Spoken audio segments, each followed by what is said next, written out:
बोलो भागवत भगवान की जय। नवम स्कंद 5वां अध्याय। दुर्वासा जी की दुख निवृत्ति। श्री सुखदेव जी कहते हैं, परीक्षित, जब भगवान ने इस प्रकार आज्ञा दी तब सुदर्शन चक्र की ज्वाला से जलते हुए दुर्वासा लौटकर राजा अम्बरीश के पास आए और उन्होंने अत्यंत दुखी होकर राजा के पैर पकड़ लिए। दुर्वासा जी की अचेष्टा देखकर और उनके चरण पकड़ने से लज्जित होकर राजा अम्बरीश भगवान के चक्र की स्तुति करने लगे। उस समय उनका हृदय दयावश अत्यंत पीड़ित हो रहा था। अम्बरीश ने कहा, प्रभु सुदर्शन, आप अग्नि स्वरूप हैं, आप ही परम समर्थ सूर्य हैं। समस्त नक्षत्र मंडल के अधिपति चंद्रमा भी आपके ही स्वरूप हैं। जल, पृथ्वी, आकाश, वायु, पंच तन्मात्रा और संपूर्ण इंद्रियों के रूप में भी आप ही हैं। भगवान के प्यारे हजार दांत वाले चक्रदेव, मैं आपको नमस्कार करता हूँ। समस्त अस्त्र शस्त्रों को नष्ट कर देने वाले एवं पृथ्वी के रक्षक हैं। आप इन ब्राह्मण की रक्षा कीजिए। आप ही धर्म है, मधुर है, सत्यवाणी है। आप ही समस्त यज्ञों के अधिपति और स्वयं यज्ञ भी हैं। आप समस्त लोकों के रक्षक और सर्वलोक स्वरूप भी हैं। आप परम पुरुष परमात्मा के श्रेष्ठ तेज हैं। सुना, आप समस्त धर्मों की मर्यादा के रक्षक हैं। अधर्म का आचरण करने वाले असुरों को भस्म करने के लिए आप साक्षात अग्नि हैं। आप ही तीनों लोकों के रक्षक एवं विशुद्ध तेजोमय हैं। आपकी गति मन के वेग के समान है और आपके कर्म अद्भुत हैं। मैं आपको नमस्कार करता हूँ, आपकी स्तुति करता हूँ। वेदवाणी के अधीश्वर, आपके धर्म में तेज से अंधकार का नाश होता है। सूर्य आदि महापुरुषों के प्रकाश की रक्षा होती है। आपकी महिमा का पार पाना अत्यंत कठिन है। ऊंचे नीचे, छोटे बड़े के भेदभाव से युक्त है। समस्त कार्य कारणात्मक संसार आपका ही स्वरूप है। सुदर्शन चक्र, आप पर कोई विजय नहीं प्राप्त कर सकता। जिस समय निरंजन भगवान आपको चलाते हैं, आप दैत्य एवं दानवों की सेना में प्रवेश करते हैं, उस समय युद्ध भूमि में उनकी भुजा, उदर, जंगा, चरण और गर्दन आदि निरंतर काटते हुए आप अत्यंत शोभामान होते हैं। विश्व के रक्षक, आप रणभूमि में सबका प्रहार सह लेते हैं। आपका कोई कुछ नहीं बिगाड़ सकता। गदाधारी भगवान ने दुष्टों के नाश के लिए ही आपको नियुक्त किया है। आप कृपा करके हमारे कुल के भाग्योदय के लिए दुर्वासा जी का कल्याण कीजिए। हमारे ऊपर यह आपका महान अनुग्रह होगा। यदि मैंने कुछ भी दान किया हो, यज्ञ किया हो अथवा अपने धर्म का पालन किया हो, यदि आपके वंश के लोग ब्राह्मणों को ही अपना आराध्य देव समझते रहे हो, तो दुर्वासा जी की जलन मिट जाए। भगवान समस्त गुणों के एकमात्र आश्रय हैं। यदि मैंने समस्त प्राणियों के आत्मा के रूप में उन्हें देखा हो और वे मुझ पर प्रसन्न हो, तो दुर्वासा जी की हृदय की सारी जलन मिट जाए। श्री सुखदेव जी कहते हैं, जब राजा अम्बरीश ने दुर्वासा जी को इस ओर से जलाने वाले भगवान के सुदर्शन चक्र की इस प्रकार स्तुति की, तब उनकी प्रार्थना से चक्र शांत हो गया।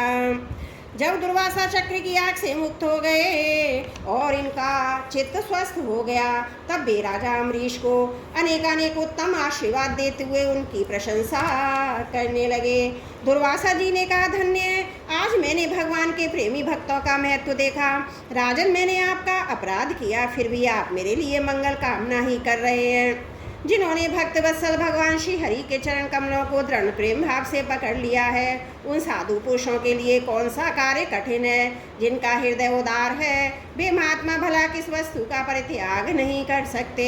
जिनके मंगलमय नामों के श्रवण मात्र से जीव निर्मल हो जाता है, उन्हीं तीर्थपाद भगवान के चरण कमलों के जो दास हैं, उनके लिए कौन सा कर्तव्य शेष रह जाता है। महाराज अम्बरीश, आपका हृदय करुणा भाव से परिपूर्ण है।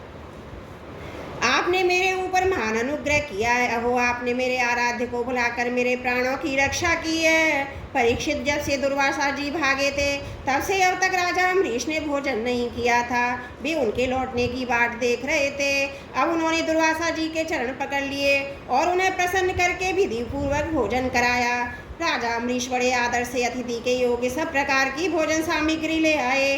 दुर्वासा जी भोजन करके तृप्त हो गए।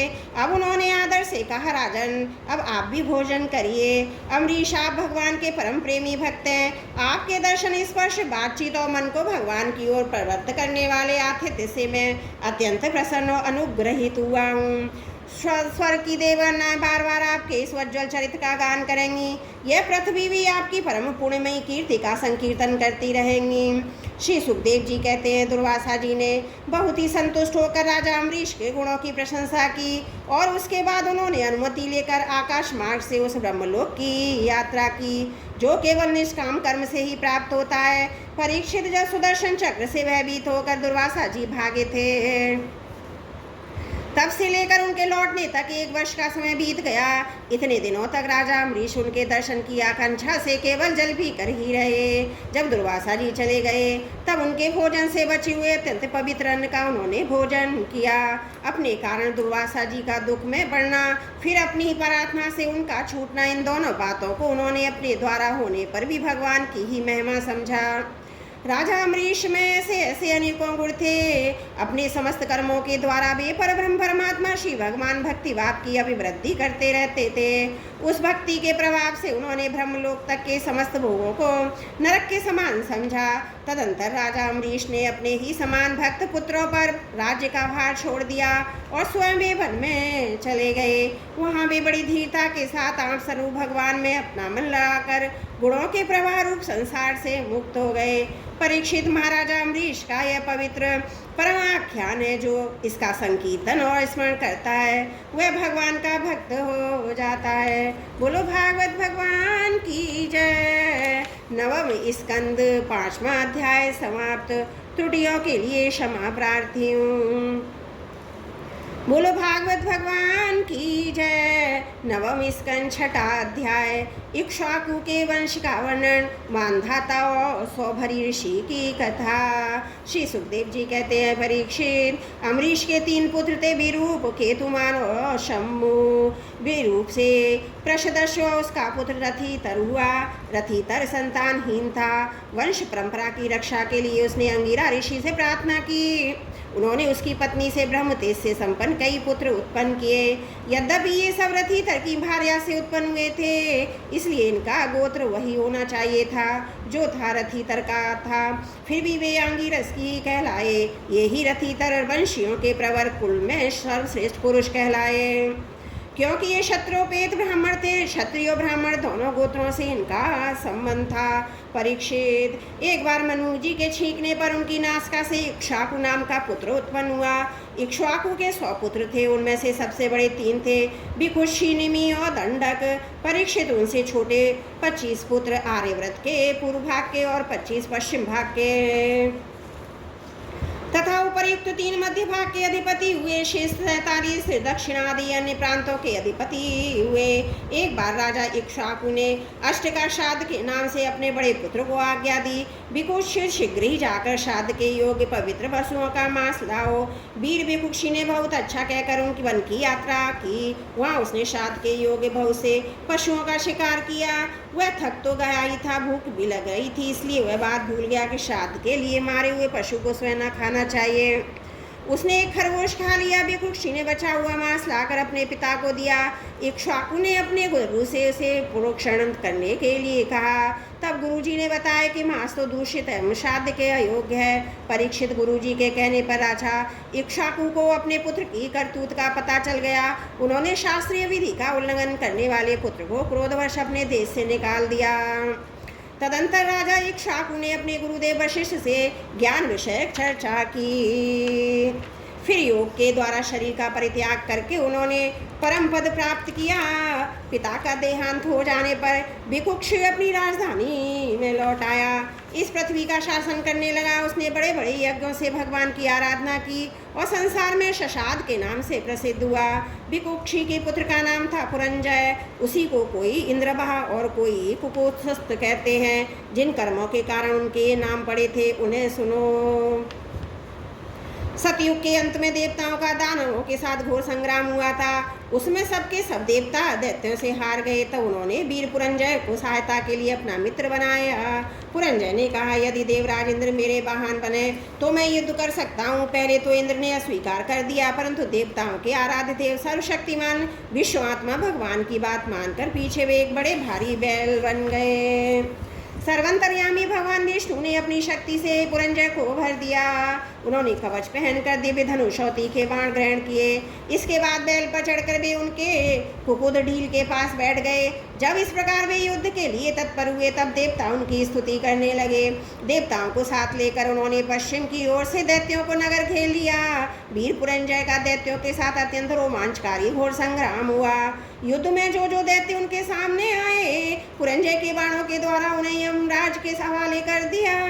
उनके बाणों की वर्षा क्या थी, प्रलय काल की धधकती हुई आग थी। जो भी उसके सामने आता छिन्न भिन्न हो जाता।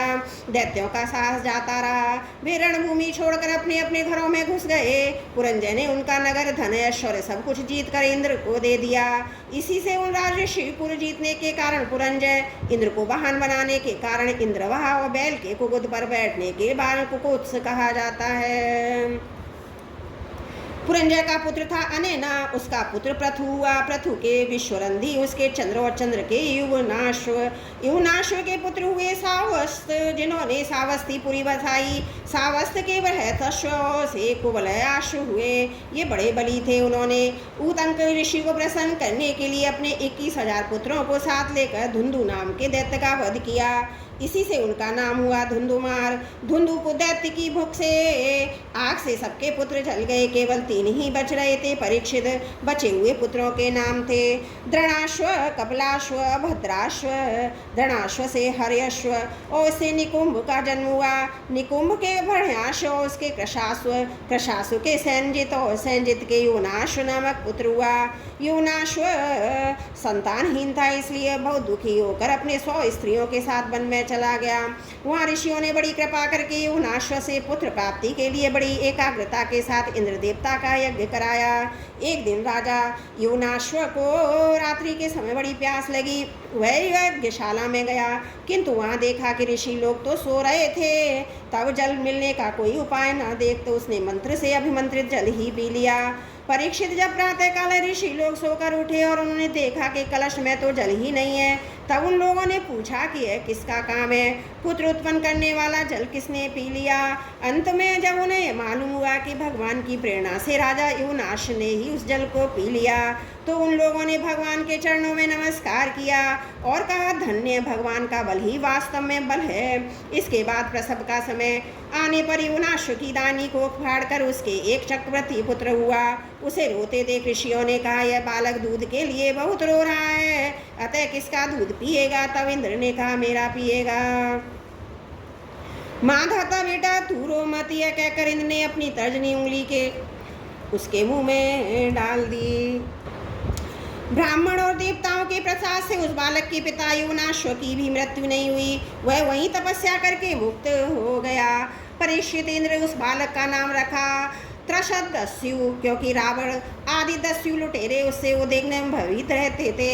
युवनाश्व के पुत्र मानधाता चक्रवर्ती राजा हुए। भगवान के तेज से तेजस्वी होकर उन्होंने अकेले ही 7 द्वीप वाली पृथ्वी का शासन किया।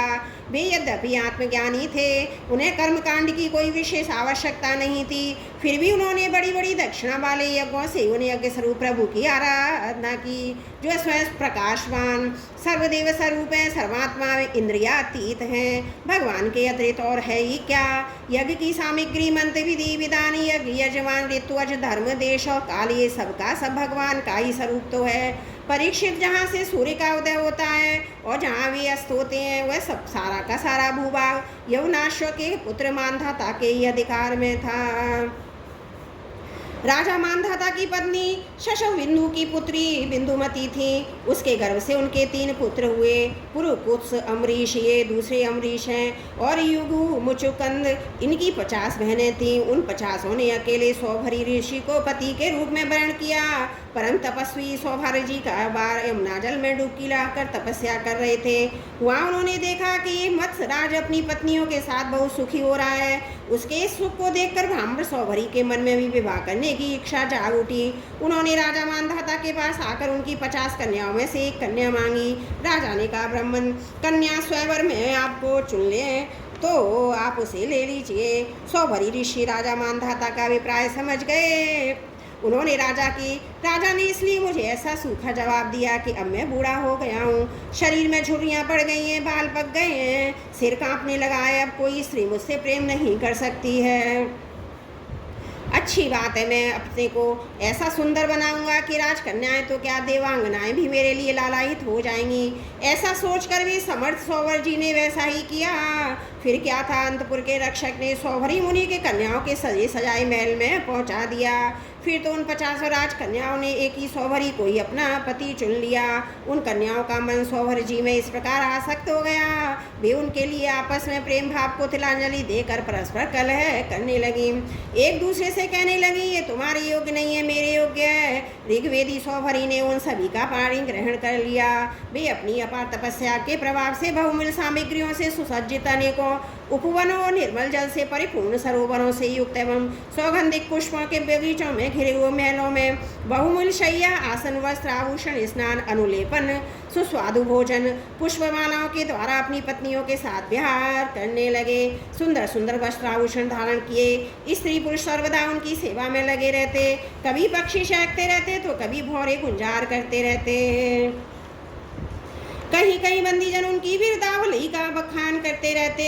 सप्तदीपवती पृथ्वी के स्वामी मानधाता सौभरी जी की इस गृहस्थी का सुख देखकर आश्चर्यचकित हो गए। उनका ये गर्व कि मैं सार्वभौम संपत्ति का स्वामी हूँ जाता रहा। इस प्रकार सौभर जी गृहस्थी के सुख में रंग गए। अपनी निरोग इंद्रियों से अनेकों विषयों का सेवन करते रहे। फिर भी जैसे घी की बूंदों से आग तृप्त नहीं होती, वैसे ही उन्हें संतोष नहीं हुआ। ऋग्देवाचार्य सौभर जी का एक दिन स्वस्थ चित्त से बैठ रहे थे। उस समय उन्होंने देखा कि मत्स्यराज के छड़वर के संगम से किस प्रकार अपनी तपस्या अपना आपात को खो बैठा। वे सोचने लगे, अरे मैं तो बड़ा ही तपस्वी था, मैंने भली भांति अपने व्रतों का अनुष्ठान भी किया था, मेरा ये अधः पतन तो देखो। मैंने दीर्घकाल से अपने ब्रह्म तेज को अक्षुण्ण रखा था, परंतु जल के भीतर विहार करती हुई एक मछली के संसर्ग से मेरा यह वज्र तेज नष्ट हो गया। अतः जिसे मोक्ष की इच्छा है, उस पुरुष को चाहिए कि वह भोगी प्राणियों का संग सर्वदा छोड़ दे और एक क्षण के लिए भी अपनी इंद्रियों को बहिर्मुख न होने दे, अकेला ही रहे, एकांत में अपने चित्त को सर्वशक्तिमान भगवान में ही लगा दे। यदि संग करने की आवश्यकता हो तो भगवान के अनन्य प्रेमी निष्ठावान महात्माओं का ही संग करे। मैं पहले एकांत में अकेला ही तपस्या में संलग्न था, फिर जल में मछली का संग होने से विवाह करके 50 हो गया। फिर ये संतानों के रूप में 5000 विषयों में सतबुद्धि होने से माया के गुणों ने मेरी बुद्धि हर ली। अब तो लोक और परलोक के संबंध में मेरा मन इतनी लालसाओं से भर गया, मैं किसी तरह उनका पार ही नहीं पाता। इस प्रकार विचार करते हुए वे कुछ दिनों तक तो घर में ही रहे। फिर विरक्त होकर उन्होंने संन्यास ले लिया और वन में चले गए। अपने पति को ही सर्वस्व मानने वाली उनकी पत्नियों ने भी उनके साथ ही वन की यात्रा की। वहां जाकर परम संयमी सौभरी ने भी बड़ी घोर तपस्या की, शरीर को सुखा दिया तथा आहावनीय आदि अग्नियों के साथ ही अपने आप को परमात्मा में लीन कर दिया।